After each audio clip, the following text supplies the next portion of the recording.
El Padre nos creó y el Hijo nos redimió.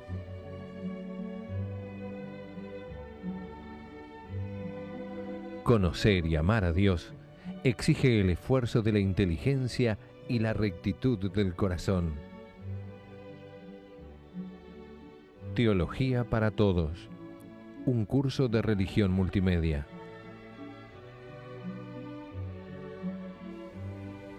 En el nombre del Padre, y del Hijo, y del Espíritu Santo. Amén.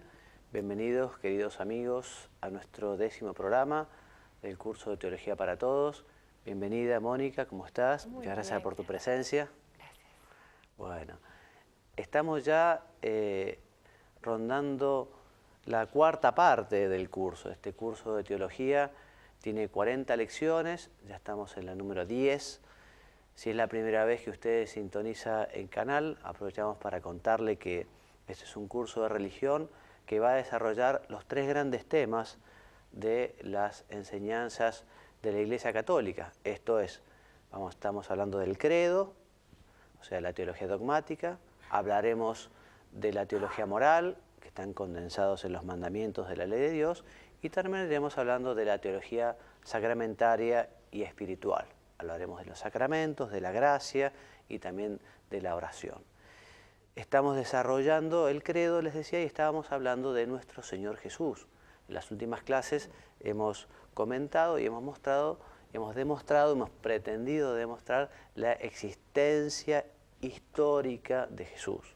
Y lo hicimos no solo a través de lo que dicen los evangelios, sino también a través de algunos historiadores, de autores diversos que no tienen nada que ver con la doctrina de nuestro Señor y otros documentos. Vamos a continuar hablando hoy entonces sobre nuestro Señor Jesús, ¿no? Y les decía ya la semana pasada que Jesús, nuestro Señor, tuvo muy en cuenta el demostrar su divinidad. Y Él demuestra su divinidad, demuestra que era Dios, demuestra que es Dios, a través de los milagros. Y así, el motivo principal de los milagros es para que creyeran en Él. El mismo Jesús lo dice: si ustedes no creen en mis palabras, crean en mis obras hablan por mí, ¿no? Te voy a pedir, Mónica, que me leas la noción, la definición o la descripción de qué es un milagro. ¿Cómo no? Los milagros son un hecho visible y perceptible por los sentidos que supera las fuerzas de la naturaleza. Se hace por Dios, bien directamente, bien por medio de los ángeles o de los hombres. Son el sello de Dios. Exactamente. Dios entonces es quien hace los milagros, y quien hace milagros hace porque tiene a Dios en él y lo puede hacer en nombre de Dios. Jesucristo había dicho muchas veces, si no creen en mis palabras, crean en mis obras. Mis obras dan testimonio de mí. Estos milagros, estas profecías, estos prodigios. Jesucristo hacía los milagros en nombre propio. Dice al viento: yo te lo digo, párate. Dice al mar: yo te lo digo, cálmate. Dice al paralítico: yo te lo digo, levántate. En cambio, San Pedro, los milagros que hizo, los hizo en nombre de nuestro Señor Jesús. Los milagros, evidentemente, ayudan a la fe, pero no la fuerzan. Los milagros no dan una luz tal que enceguezca al hombre, porque Dios ha querido que el acto de fe sea libre, que el hombre efectivamente pueda optar. Y de hecho, efectivamente, ante los milagros del Señor, muchos rechazaron los milagros.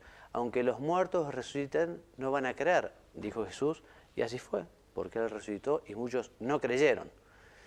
No es lo mismo un milagro que un prodigio. Un prodigio puede ser obra de un prestidigitador o un fenómeno parapsicológico. El milagro existe en un contexto religioso. Por eso tampoco decimos que un demonio pueda hacer un milagro, podrá hacer algún prodigio, pero no un milagro que es propio de Dios. Evidentemente Dios puede hacer milagros, pero lo que no va a hacer nunca es algo que sea absurdo. El absurdo. Un círculo cuadrado, por ejemplo, en fin, Dios no hace absurdos. De la historicidad de los milagros no puede dudarse porque fueron muchísimos los testigos que vieron con sus propios ojos estos hechos que hizo nuestro Señor. E incluso muchos murieron por defender estas verdades. Incluso los mismos enemigos de Jesús no podían negar los hechos milagrosos del Señor.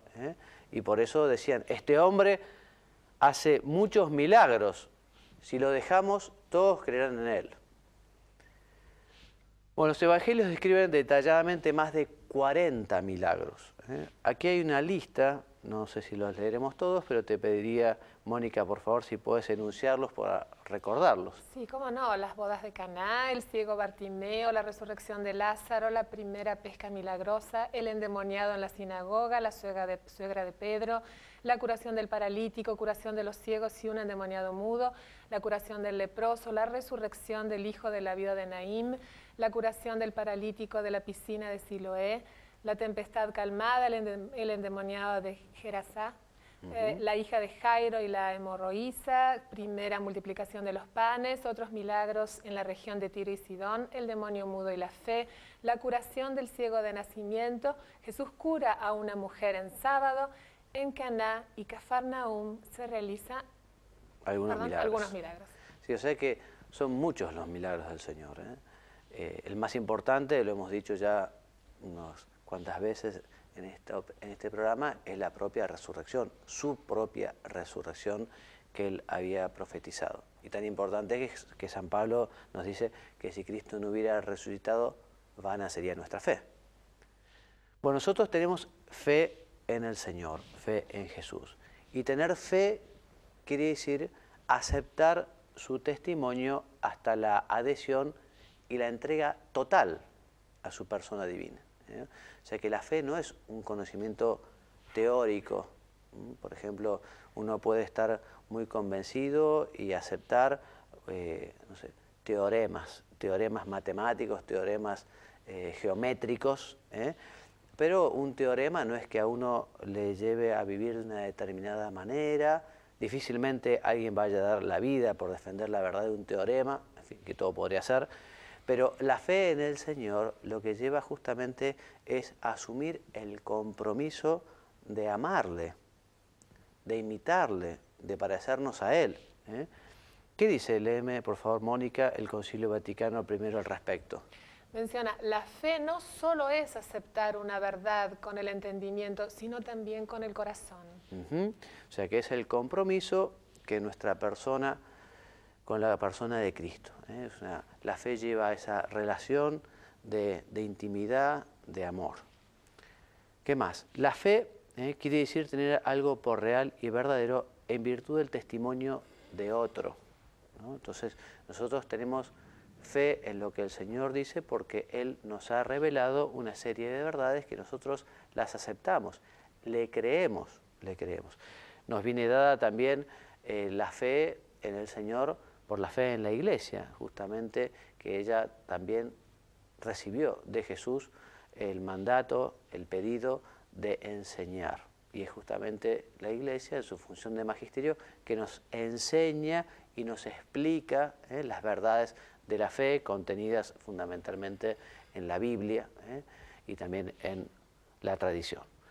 Entonces, nosotros nos fiamos de lo que nos dice el Señor, creemos en Él, tenemos fe en Él.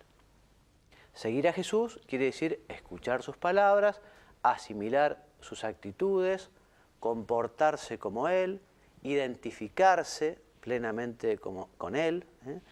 Tener fe lleva a tener un estilo de vida, una forma de vivir, un modo de ser.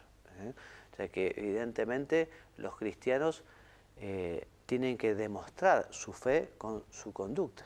Sería algo tristísimo que una persona diga que tiene mucha fe en Jesucristo, pero lleva una conducta completamente contraria a las enseñanzas del Evangelio, a las enseñanzas del Señor. Bien, la fe se nos presenta no se nos presenta con una seguridad metafísica, no es algo 2 más 2, 4, no es una axioma filosófica, pero sí que es muy razonable y nosotros podemos tener una certeza moral de que efectivamente lo que nos dice el Señor es así, porque la razón justamente ayuda a poder conocer la fe. O sea, la razón no es contraria a la fe, la razón apoya, aunque efectivamente la fe supera la razón. La fe exige dar un salto porque uno cree cosas que uno no comprende, pero las cree porque como Jesucristo dijo que eran verdad, como Jesucristo nos la explicó, entonces nosotros nos adherimos a ese concepto, a esa idea, a esa revelación. Por ejemplo, el misterio de la Santísima Trinidad. Jesucristo vino a revelarlo al mundo, antes no se conocía, y nosotros no lo entendemos, cómo es que puede ser un solo Dios en tres personas. Pero si Jesucristo lo dijo, como yo tengo fe en Él, por eso yo lo acepto, aunque no lo termino de entender. Lo mismo el misterio de la Eucaristía o el de la Encarnación y tantas otras verdades reveladas por nuestro Señor. La fe es luminosa, la fe es iluminadora, optimista, esperanzadora, porque es razonable. El seguimiento de Cristo, seguimos diciendo un poco lo mismo, exige el esfuerzo por ir asumiendo las actitudes fundamentales que dieron sentido a toda su vida. O sea que evidentemente en la medida en que nosotros vayamos conociendo más al Señor, en la medida en que nos vayamos enamorando de Él, conseguiremos ir viviendo como Él, siendo como Él. Vamos ahora a hablar de la redención. Mónica, si es tan buena, ¿me puedes leer el título que dice? Dios se hizo hombre para redimirnos del pecado y darnos la vida eterna.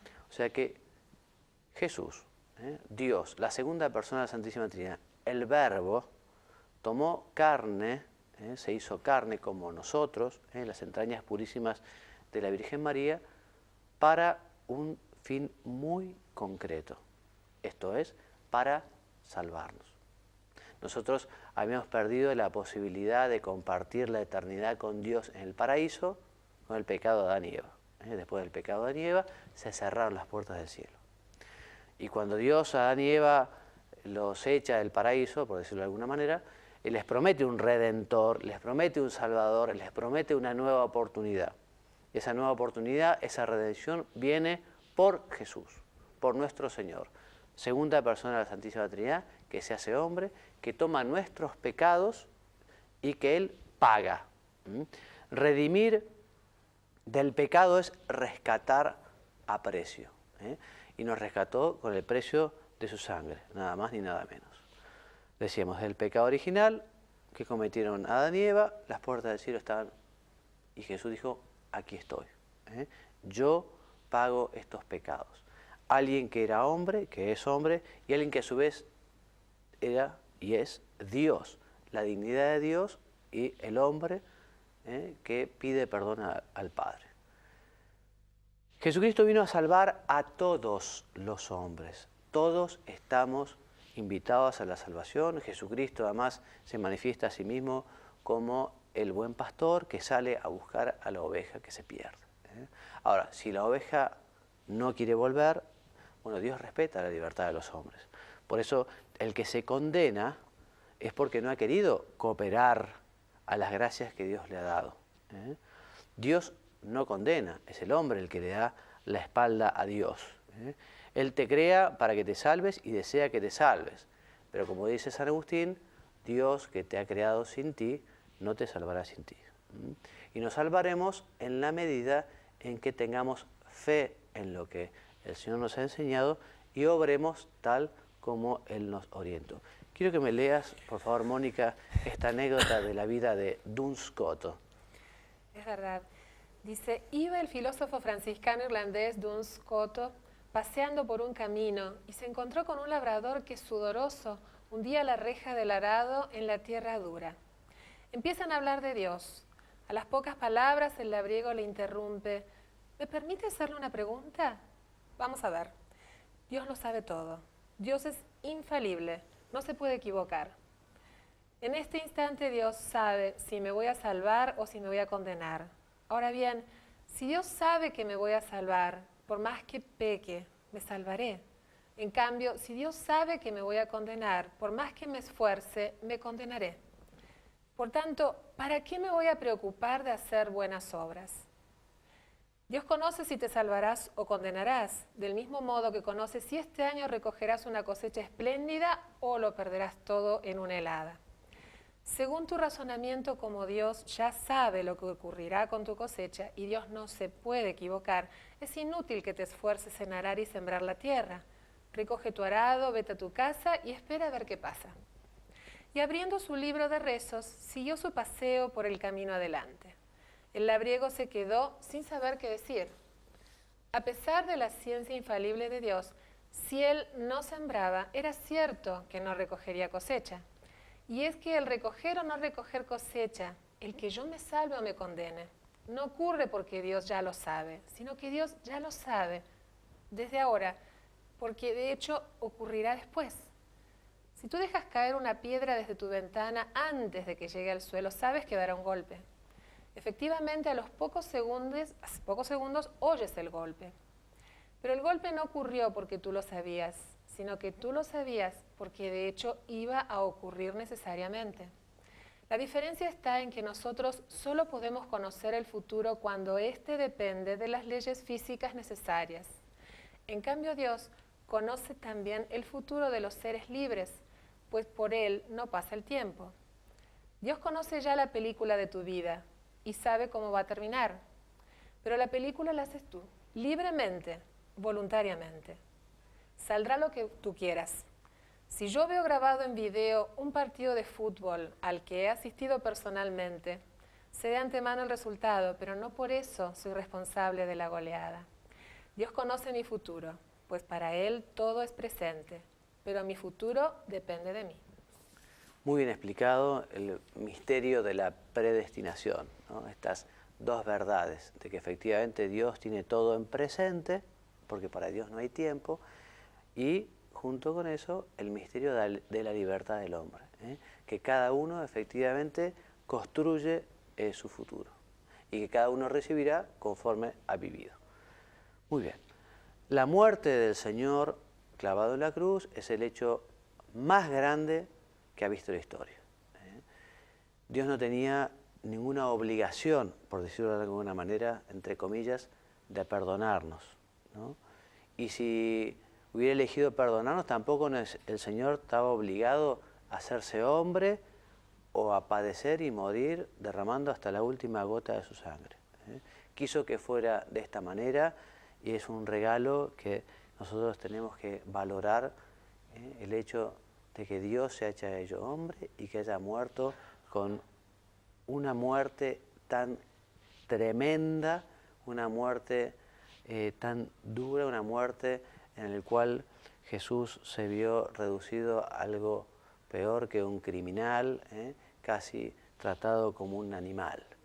Bueno, gracias Señor por tu salvación, gracias Señor por haber abrazado la cruz, gracias Señor por habernos redimido.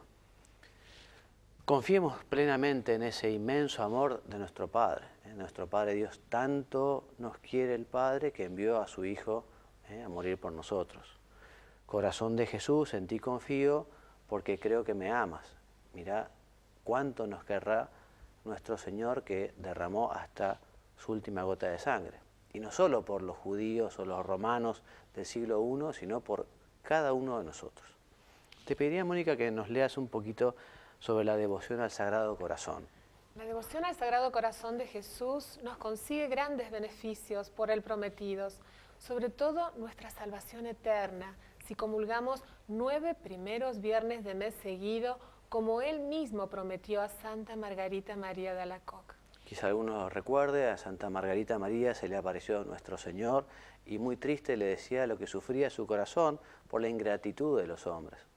Y especialmente decía el Señor por aquellos que tienen obligación de quererle, por aquellos que se ven comprometidos a quererle. Tenemos que desagraviar el corazón de Jesús que sigue sufriendo muchísimo por los pecadores. Y ya que hay gente que lo tiene tan abandonado, vamos nosotros a tratar justamente de compensar, como hacen los buenos hijos con sus padres cuando uno de ellos se porta mal, que trata de compensar, de hacer algo, de reparar, de sumar, ¿no? Seguimos avanzando en el misterio. Jesucristo después de su muerte, resucitó y se fue al cielo. O sea, Jesucristo, después de ser crucificado, estuvo muerto y enterrado 3 días. Y luego resucitó. ¿Qué quiere decir resucitar? Que se volvió a unir el cuerpo con el alma. Y lo hizo para nunca más morir. Esta verdad, la de la resurrección, es un dogma fundamental de la enseñanza cristiana. ¿Qué nos dice San Mateo en ese sentido? Mónica, léenos por favor. Dice San Mateo que los fariseos mandaron a sus soldados que habían estado guardando la tumba, que dijeran, sus discípulos vinieron de noche estando nosotros dormidos y lo robaron. Y en ese sentido, ¿qué explica San Agustín? Pero San Agustín dice, dio a esto una respuesta definitiva. Si estaban durmiendo, no pudieron ver nada. Y si no vieron nada, ¿cómo pueden ser testigos? Una lógica perfecta. Los 4 evangelistas relacionan el sepulcro vacío con la resurrección del Señor. San Mateo nos dice, no está aquí, pues ha resucitado. San Marcos nos dice, ha resucitado, no está aquí. San Lucas, ¿querés leer por favor, Mónica? Sí, no está aquí, sino que ha resucitado. ¿Y San Juan? Juan vio la sábana que había cubierto el cadáver de Jesús, yaciendo en el suelo y doblado aparte el sudario que había estado sobre su cabeza. San Pablo también nos habla de la resurrección de nuestro Señor en su primera carta a los tesalonicenses, que es del año 51, y nos dice que efectivamente nuestro Señor Jesús murió y resucitó. Y también en la primera carta a los Corintios, que es del año 55. Nos dice allí que Cristo al tercer día resucitó. O sea que la resurrección de Jesucristo es totalmente distinta a la de cualquier otra resurrección, porque Lázaro, por ejemplo, resucitó, pero volvió a morir. Y además Lázaro resucitó por obra de nuestro Señor. Jesucristo resucitó por sí mismo, por su propia fuerza. Lo mismo el hijo de la viuda de Naín, vuelve a morir. Jesucristo resucita para nunca más morir y ahora se encuentra en el cielo en cuerpo y alma. Bien, y las apariciones de Jesús son un motivo de credibilidad en la resurrección de Cristo. Recordemos que Jesucristo resucitó y estuvo mucho tiempo, 40 días más estuvo resucitado y lo vio muchísimas personas.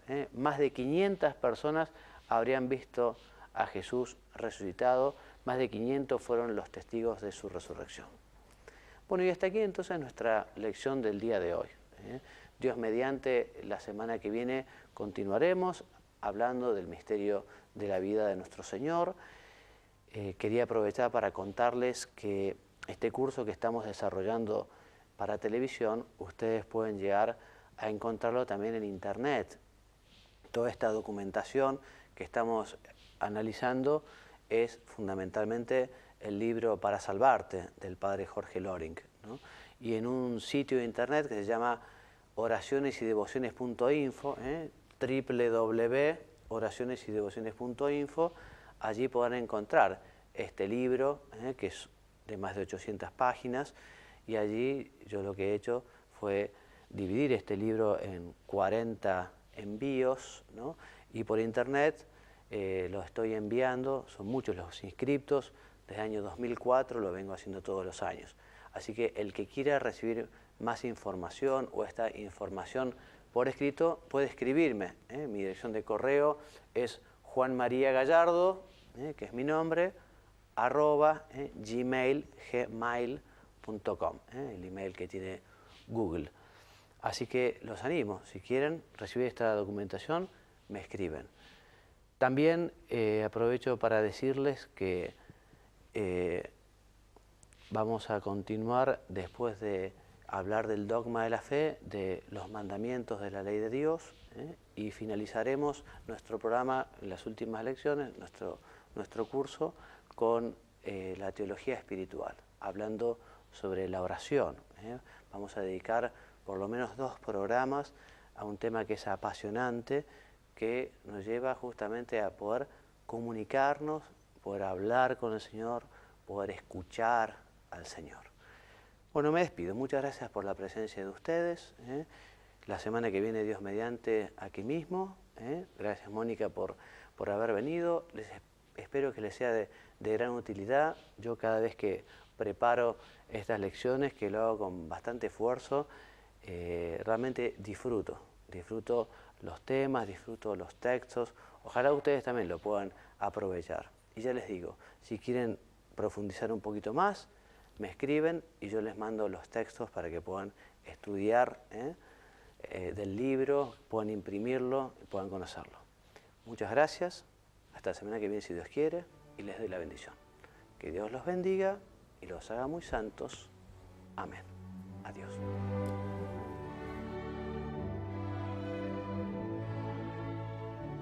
El Padre nos creó y el Hijo nos redimió.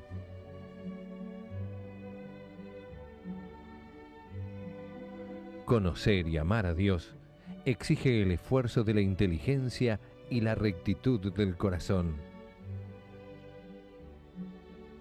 Teología para todos. Un curso de religión multimedia.